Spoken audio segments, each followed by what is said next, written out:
Shout out mga kalibre. So nandito kami ngayon sa Molino. Magsiservice kami ni Bade. So yan, shout out yan.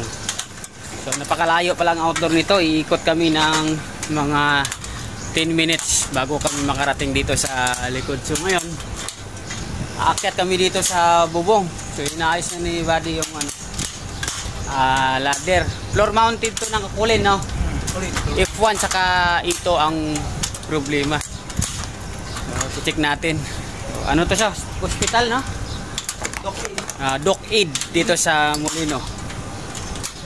So, aakyat tayo ng bubong dyan. So ngayon nagsiservice na tayo. So, lalabas tayo kasi kailangan natin talaga mag-service sa labas. So yung mga kalibre, aakyat tayo dito sa taas ng bubong. Tingnan natin kung maganda yung ladder. Oh, Spider-Man! Tibay ba? Tibay yan.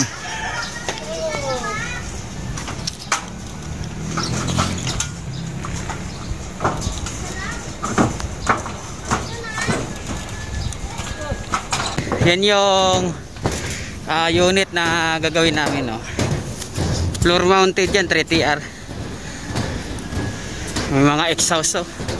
So buti dito malilim siya. So makagawa talaga tayo ng maayos. So mahangin. Yan, itong gagawin natin, oh. Buksan muna namin itong mga kalibre. So ngayon titingnan natin itong mga sensor muna at saka pressure switch. So ito muna ang gagawin natin. First stick natin sensor, kasi sa baba tinignan na natin, tinanggal natin yung communication, so nag-error siya ng E6, ano to, E3, E6, tama. So ngayon yung mga sensor at pressure switch, basic tips lang ito, basic checking. Step by step, ayos para hindi tayo malilito. Okay, tapos ito sensor, 31 9, so tama naman siya. 13, so okay naman itong mga sensor niya at saka pressure switch.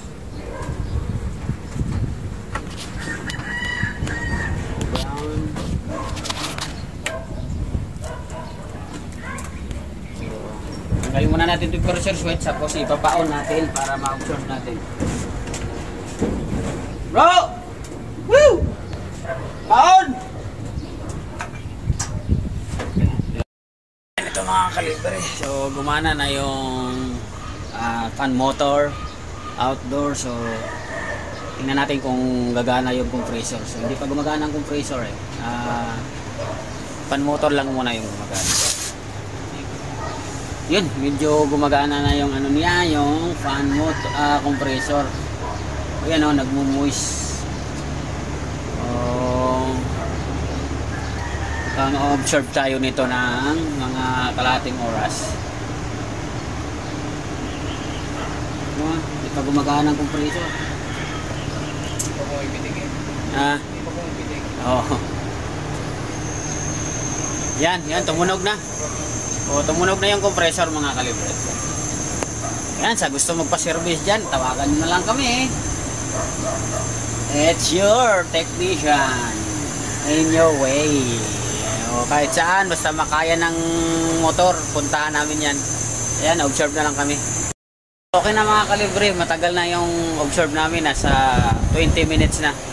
So isasara muna namin to, pinapatay na namin doon sa kasama namin sa baba. So ngayon pagka-stop ng pan motor, saka namin to isara over. So ayos mga kalibre, maganda na ang lamig. Yan, bumitik ng relay. So mamamatay na yun pan motor.